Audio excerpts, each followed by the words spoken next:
Welcome to the Multicultural Mindset broadcast. Your host is Dr. Laverne Hanes Collins, a licensed professional counselor, award-winning trainer, and keynote speaker. Dr. Collins is the author of Overlooked: Counselor Insights for the Unspoken Issues in Black American Life. Dr. Collins has also been a featured monthly columnist in the American Counseling Association's Counseling Today magazine with her Honoring Diversity column. Now, here's Dr. Collins.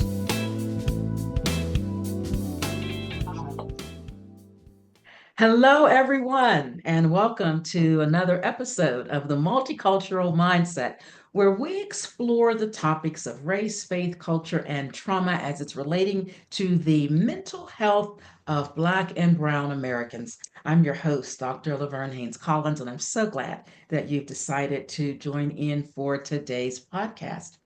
Our goal is to present topics that highlight and emphasize the needs of counselors to understand issues and to outgrow mindsets that don't serve our racially identified practice communities well.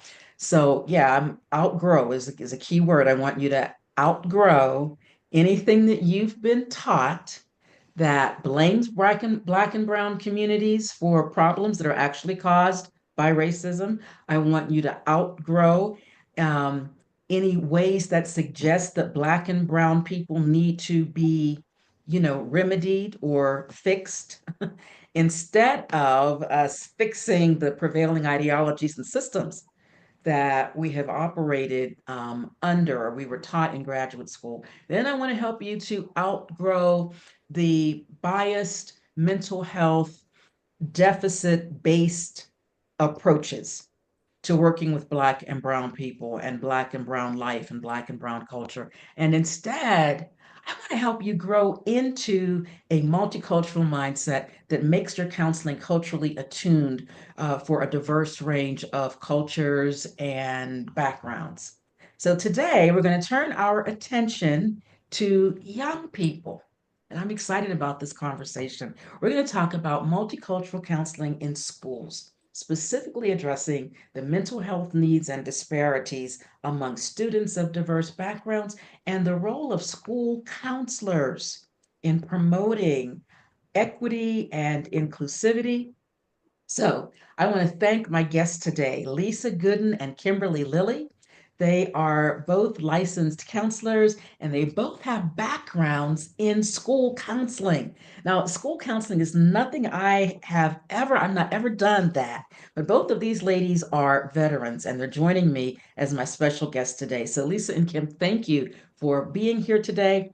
I'm going to ask you each to start by telling the audience how long you've been in the counseling profession, the schools and locations, what cities, states you work or have worked in, the grade levels that you've served, so they can get to know you and the student populations that you're most familiar with. So, Lisa, would you start? Sure. So I am actually originally from Pittsburgh, Pennsylvania, and I began my career in 1999. My first job was actually working in alternative school. I worked for a program, it was a real interesting name called Whale's Tail, where I worked in a school for students who were living in a shelter system. And from there, I took a break for quite a while and went from there to working in Maryland. And I worked as in Prince George's County as a sub for a while. And I was working in a high school at that time, both times in a high school. I also am now currently, I took another break and I am currently serving as a high school, went to a middle K-8 school, I'm sorry, for a while. And I was a K-8 counselor. So I was kindergarten through 8th grade, the only counselor in the school, which is an interesting dynamic. Yeah, when you have 600 kids and you're the only counselor. And then I am now finally ending, sort of finishing up my career, so to speak, as a high school counselor again in a urban high school in Detroit, Michigan. So I've been in several different states serving as a counselor. at different grade levels. Wow, you've got a wide range of experience. I Yeah. like you've moved around the, I guess we'd say mid-Atlantic and Northeast, and Mm-hmm. Detroit is probably a little more Midwest, but still in the North. So Mm-hmm. you've got, and I remember Whale's Tail. I'm a Pittsburgher too, everybody, but I remember Whale's Tail. Yes, Yeah. yes. Yep. I love the diversity of experience that you have. So thanks for being with us. And Kimberly, Yeah. would you introduce yourself too? Yes. My name is Kimberly Lilly. I am from originally Greensboro, North Carolina. I have been a counselor since 2003. I started working at a suspension program. I worked with students that were suspended from school and they had a suspension of 10 days or less, and worked with those students.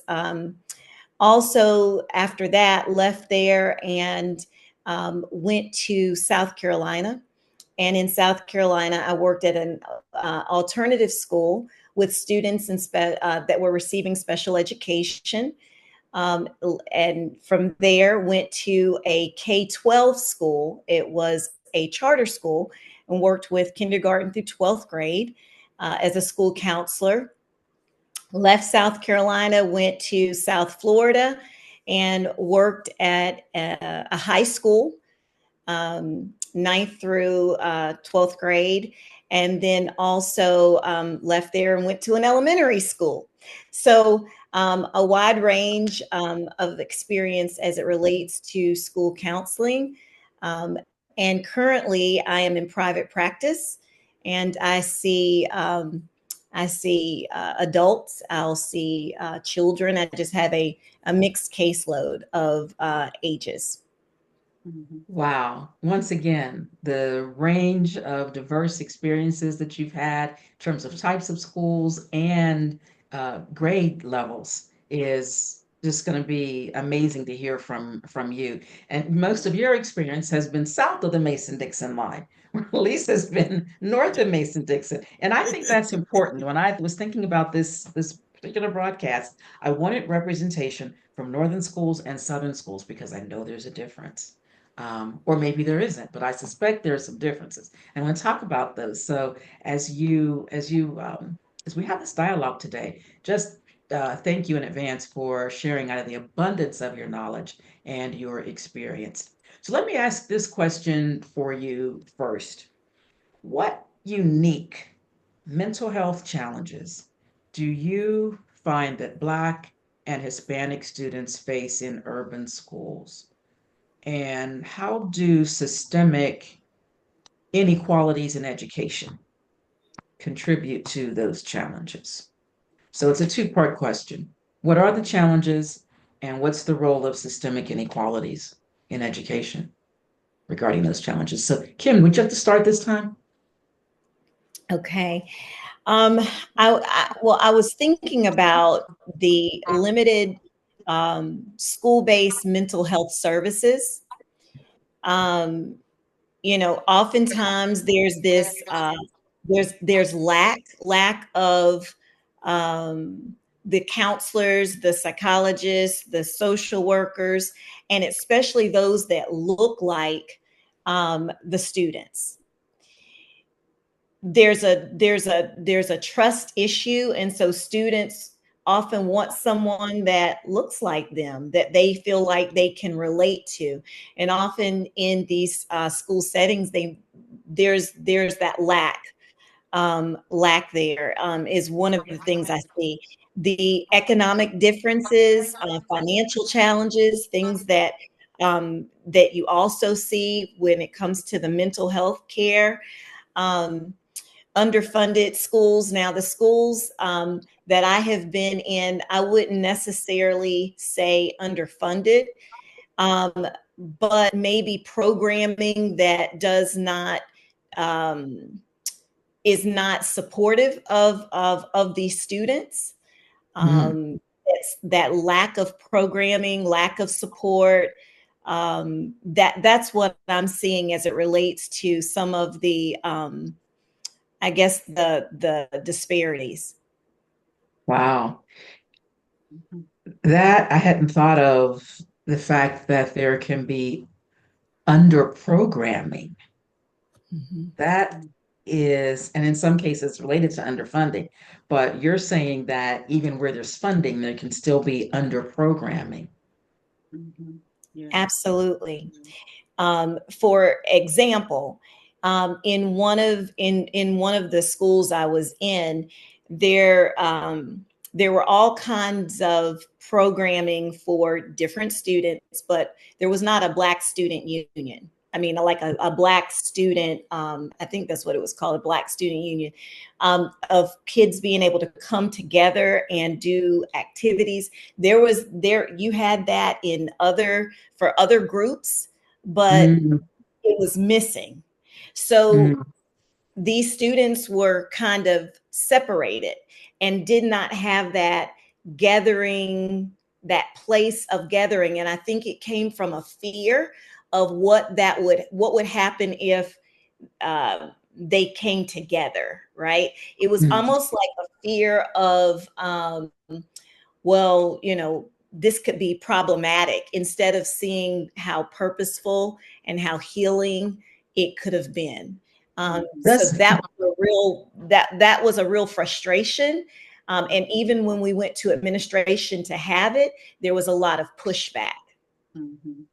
My I goodness. think Doesn't that sound like, not to suggest that a school is like a plantation, I'm not trying to suggest that, but doesn't that sound like prohibiting the slaves from congregating and worshiping together because they might plan an uprising or something? Right. mhm. Yeah. Yeah, yeah. Thank Yeah. you. Yeah. Lisa, what's your perspective on that, your I think experience? Kim, she hit on something just so important that I think that systems make assumptions about kids in school, especially Black and brown children, right? We assume that it's behavior issues. It's because they're not learning things at home. So we have to teach them. There's a real, even sometimes people who in a middle class lifestyle, because children may not have the same economic status as they do, we assume that because they're in poverty, they don't have certain teachings, and so we lean towards certain types of programs to teach these kids how to be like middle class people act, right? Because that's the way of the world as far as we're concerned, and so we think that that's what we have to do with them. And I think that we ignore sometimes some of the strengths that kids bring to a table.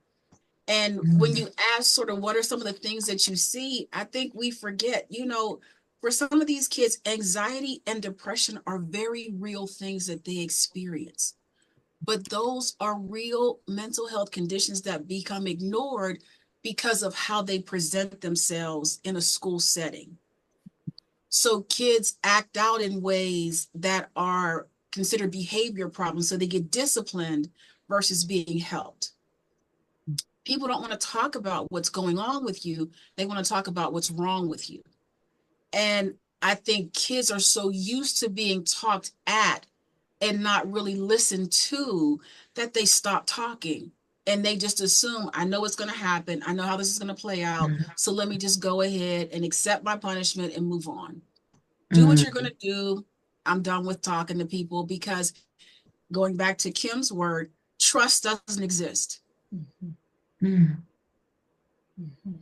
So I think she's spot on when she says when it's really about how people present themselves to kids that creates this chasm of distrust that allows them to stay in the place that they're in.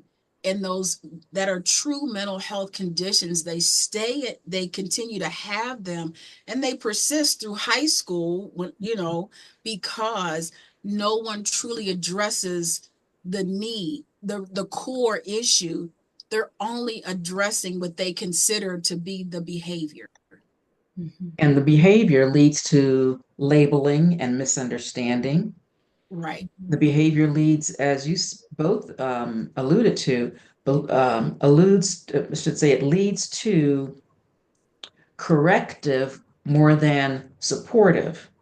And if you don't know what you're dealing with, you're going to aim all of your interventions at the wrong target. You're going to be looking at the what I like to say the leaves and the fruit instead of the roots.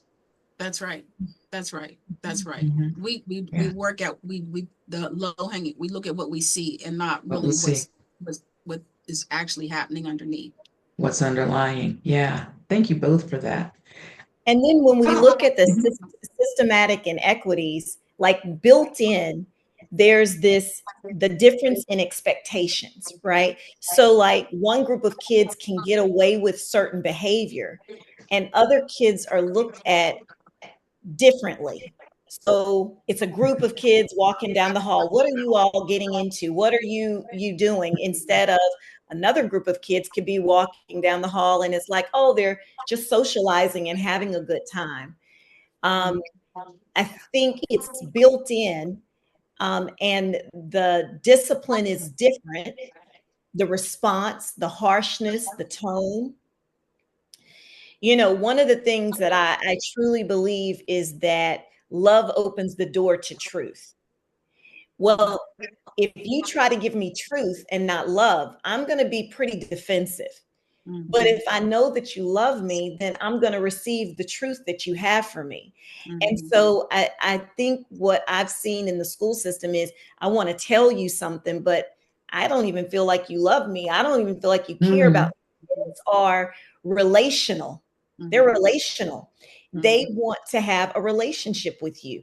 If Mm-hmm. they don't have a relationship with you, they're going to struggle in your classroom. They're going to struggle in your school. They are relationship oriented. Oriented. And when they have that, you can tell them, you can correct things, you can, and they'll receive it because they know you truly care about them. Mm-hmm. And I want I to add love one thing, that. Kim. I Mhm. think you said something else that's so important. Here's another thing from a counselor's perspective. Some of these kids never really even get to us because they're so busy being sent to deans, administrators, and other people. They never even get to us to know that there actually could be somebody who could support and care and love and listen. They don't get to see us. So it's like if we're not able to get to them first, we don't even know that they're even in trouble till after the fact, which is another issue that comes up. Like it here, let's talk about systems. There should never ever be a discipline that takes place unless you allow the counselor to provide some counseling to the kid when it happens. But discipline happens so many times without the counselor being able to talk to a kid or intervene with the kid to see what's happening. So maybe you can actually do some kind of an intervention to help them before it doesn't mean they don't get the consequence. We understand those things, but if they know they can come back and talk to you, if they know you're there, like sometimes they don't even get the opportunity to talk to you, to say, this is what happened. Will you at least just listen to me? Because nobody else is hearing my side of this story at all. Here's something that nobody else heard because nobody took the time to listen to this piece of the scenario. Mm, And that becomes frustrating as well. yeah. Now, what you're both speaking to is this notion of bias, because as Kim spoke of, I'm going to paraphrase that. Black and brown children carry the burden of an assumption of wrongdoing and guilt just because they're walking down the hall together. There's this assumption that they must be up to something. Once again, we can't let them gather in groups because that's that's not good. That's not good for them. It's not good for the school. It doesn't look good, whatever. Uh, Others may, but we're going to break this up when we see that. So there's bias there. And then there's bias in terms of what Lisa's speaking of when you speak of the fact that the first step is discipline and punitive without any thought for giving this child someone to talk to about what might be going on in their life. as we say in counseling, all behavior has a purpose. Mm-hmm. All behavior is attached to something. Sometimes the Mm-hmm. purpose might be relief, sometimes it might be attention, sometimes it might be control, sometimes it might be fear, it's protective. Mm-hmm. But who knows if all you do is label and punish. Mm-hmm. So the biases in both of the very eloquent summaries that you both gave into that question. Powerful. Thank you for that. I'm going to ask you one more question. This is, as you all know, is going to be a two-part interview. So I'm going to ask you one more question for today, and then we will, I have more questions for our next episode. But my second question for today is, how can school counselors effectively address those biases, the racial biases, the cultural biases, when you're providing mental health support to Black and Hispanic students? I just want to talk about maybe the importance of understanding a student's lived reality or whatever. What's important for school counselors to do or to know? Mm-hmm. So, I want to begin with this because I work in a very multi multi-ethnic school. I have kids from all backgrounds. And one of the things that I have learned, and the students have even said, that they just appreciate, is that you ask them about themselves and actually be interested in learning about who they are, their family, their role in their family, where they're from. Teach me, and not teach me, all of the things about your culture. That it's not that general question. It's about you, the person sitting in front of me. Who are you? And tell me about you. And then tell me what's happening right now that is impacting you, that's affecting the way you're approaching school right now. Because something is happening. But I don't want to, you know, support you outside of what's important to you. I don't want to provide any support outside of something that doesn't make sense to you. Because if I'm doing that, then I'm not helping you at all. I'm just doing what everybody else does, patting you and giving you what I think is best. But you are here. And when you work in high school, of course, there's a level of ability and there's strengths that you're bringing to this moment. So you're going to help me help you and be supportive to you. I love to learn about the child that is in front of me, and they love to tell you about who they are and what they bring to a table. So if there is nothing else that I do, I want to hear who you are and tell me about what you. I've asked all kinds of questions, and I'm like, I don't want to sound any other way than I'm just completely interested in who you are. You see them, and you see them and you listen. And that's That's the what, most important thing. yeah, yeah. And that doesn't just apply to students, adolescents, or children. That applies to adults as well. People want to be seen. So when I talk about overlooked, my book, overlooked, what are you not seeing in this person? How are you seeing the totality of who they are? Or are you just seeing the behavior that was reported to you? Right, Yeah, right, yeah. Kim, right. what's your perspective on that? I love what Lisa said. I was actually sitting here thinking, wow, if I were in school, I would want her to be my school counselor.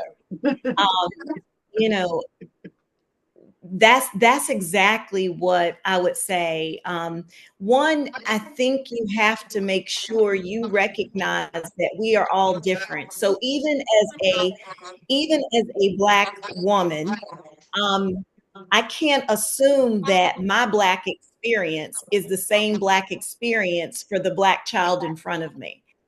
Um, I think that that's critical. You cannot lump everyone together. You have to be aware that there are differences.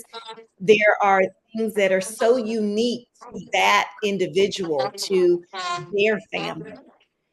I think that's what I would say is most important, so that when, like Lisa said, when we see them, we see that person, we have to lay some of our assumptions aside. Yes. And there has to be a humility, and an appreciation Yeah. of their uniqueness. Yeah. Yeah. I think those are the things as a school counselor, I used to walk kids to class and just spend time with them, and they would hang out in my office, and um, because they recognized the safe space. Yeah.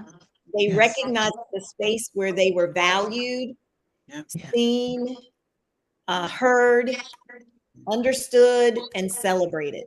Yeah. And so that's what I would say. That's how we address that cultural and racial bias, by really being honest with ourselves, and seeking to, like Lisa said, to really understand Yeah. the person that's sitting in front of us. Yeah. Yeah. For both of you, from what I'm hearing, there's an element of proactivity. You don't wait until a child is referred to you. You both are saying you're out there with them and you're getting to know them. And I love what you said, Kim. You said making sure that the children are seen, heard, understood, and celebrated. That should be the counselor's creed or something, right? That should be the school counselor's creed. Do that first. And if something comes up, you've established a relationship with them. And you both alluded to trust. The trust will be there.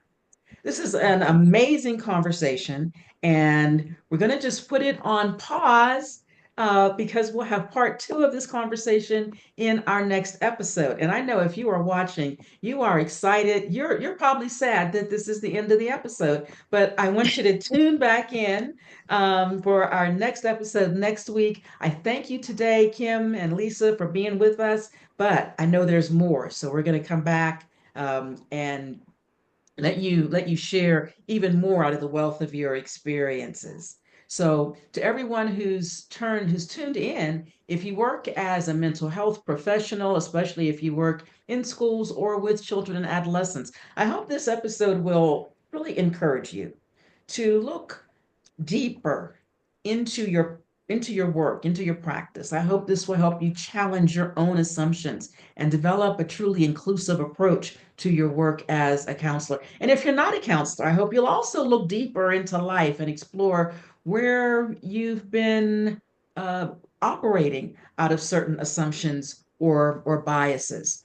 Remember, creating a safe space for students or adults as well means validating their whole selves, including their cultural and their racial identities. It means not being afraid of a person's identity.